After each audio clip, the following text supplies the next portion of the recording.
The What to Next podcast helps you build a TBR of future favorite books. In each episode, Lori and Maine interviews authors and book influencers to recommend books they loved for you to pick up today. If you're an avid reader, always looking for your next great read, then the show. Hi, Noelle. Welcome to What to Next podcast. Hi, thank you so much for having me. So happy to have you here. Tell us a little bit about yourself. Yes, so I am the author of Under the Influence, and it's my debut novel, so I could not be more excited. I live in New York City, and I'm just so excited to be here and talk about my book and about some other amazing books that I recommend as well. I love it. So we got to talk about Under the Influence because it's actually, it's about obviously influencers, but it's more like the Devil Wears Prada of the digital age, or more like the millennial Devil Wears Prada. Like it talks about influencers, but wellness influencers, which are a unique breed of its own. So talk to a little, like, what was the source of inspiration? And like, was it elevator pitch? And what was the source of, like, how do you came up with the story to be your debut novel? Yeah, definitely. Well, I feel so flattered that people are calling it the Devil Wears Prada for the digital age, because I am a big Devil Wears Prada fan. I really loved the book and I loved the movie. And as you said, it is about a self-help wellness influencer. And so the main character, Harper, is a young woman, and she ends up moving to Nashville to work for this very charismatic influencer named Charlotte Green. And Charlotte Green has created a company that is almost like those cult-like companies where they have dance parties and things like that. And Harper, our main character, gets into that and sort of sees the ins and outs of this self-help influencer world and what this company is all about, and gets really swept up in it and ends up kind of learning that there's a dark side to being a girl boss. Yes, there is. I was just telling you before we got started that I was like, I sort of got hooked in this self-help wellness influencer world in the 2010s, 2012, from like the Mama Ginas who taught pleasure, to Marie Forleo, who taught like how to do an online business, how to do pain points.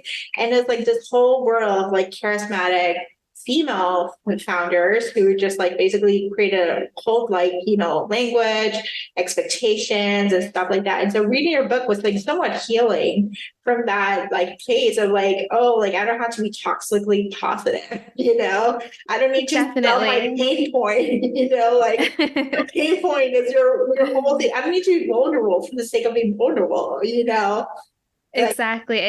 And so many people have said that they really resonate with the story, with a lot of the characters, what they go through, and they're, reminiscent of a time where maybe they were following influencers really strongly, or they were deep into self-help. And so I'm glad that you found it entertaining.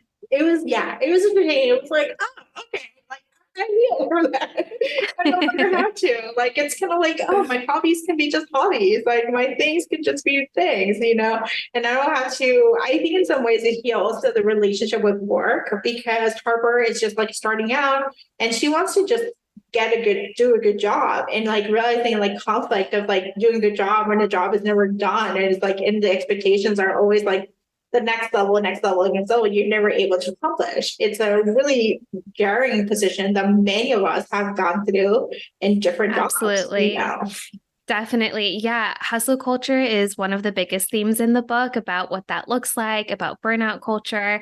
And to your point, it's something that a lot of people have really gone through before, whether it was in the beginning of their career or maybe something that they're facing right now, is either being in a toxic work environment with a bad boss, or feeling this pressure of hustle culture, especially, in this digital age that we're in.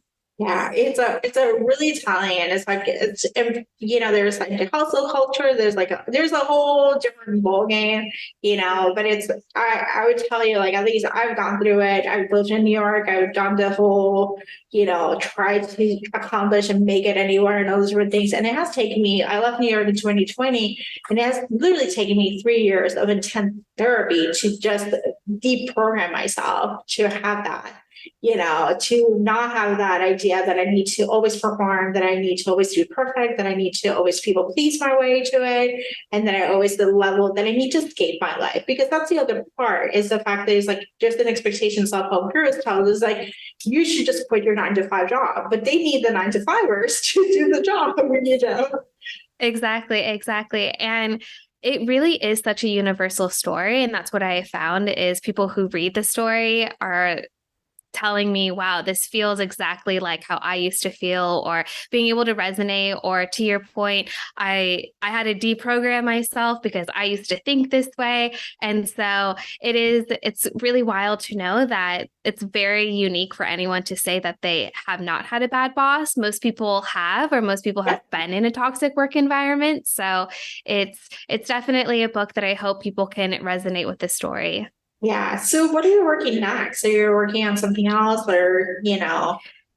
Yeah, with this being my debut novel, I'm just so excited to see how people like it, to see the reception from it and everything. And so I'm very much knees deep, especially it's my first one. So it feels like, a baby to me. And so I'm very much focused on that. But I have some ideas and things that I'm excited to hopefully work on next. But until then, it's all about Under the Influence right now. Perfect. And so in your pre-interview, you mentioned that you have traveled to 10 countries this year. Which has been your favorite country and like why? And why should you like do some armchair traveling right now?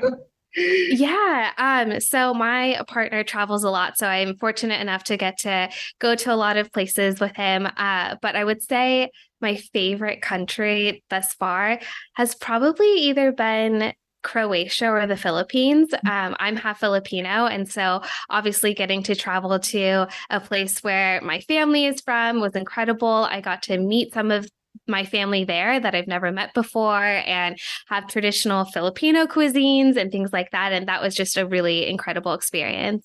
Oh my gosh, I love that. I actually going to the Philippines, it's one of my dreams to go. Like it seems like fun. I am from Puerto Rico, and so Philippines and Puerto Rico, we fought the same war against our colonizers. They got rid of the U.S., but we're still the U.S. But there's still like this parallel universe because there were Spanish colonies.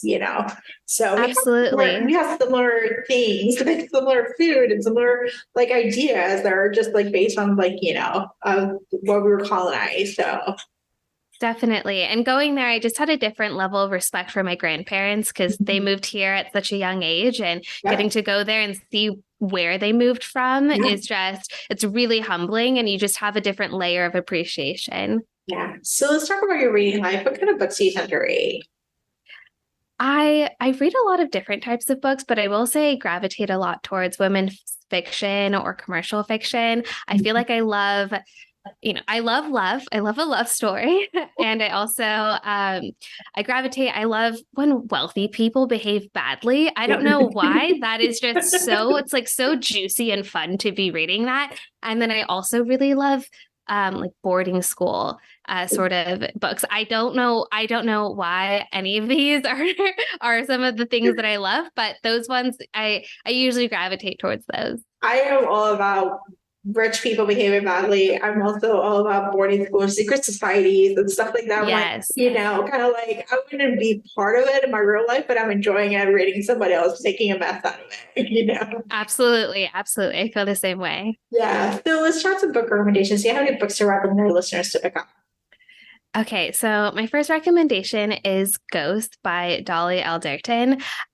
It is one of my favorite books as somebody who has dated in New York City and has gone through the dating scene as an adult. I felt like this book was something I really resonated with. The main character basically is going through the dating scene. She's a little bit older and she's just going through the woes that is dating. And personally, as somebody who has been ghosted before, I read this book and thought, okay, there's a whole novel that has to do with this. So I'm in a good place. I'm just about average dater now. Yeah, I feel like this is like a pretty Dolly like writes like so like really like telling like relatable stories. I'm like, yep, Yes. I understand this so badly. Absolutely. Her main character is so witty and charming and sarcastic and just has all these great one-liners. And so, yeah, the book was very entertaining. I just devoured it. I love this. No, tell us where we can find it online. At Noelle Crooks, NoelleCrooks everywhere, Instagram, TikTok. I'm on Threads now. I'm everywhere. I'm on all the social media places. It is so good. You're the first one to talk about threads, so we're excited. I think I only have one thread, but it's up. It's there. It is so good. So thank you, Noelle, for being the show. Absolutely. If you enjoyed this podcast, feel free to share with friends, subscribe, rate, and review the show. This is the easiest way to support the podcast. For a list of books mentioned and other book recommendations, please visit watchrenextblog.com. Thank you so much for listening and happy reading.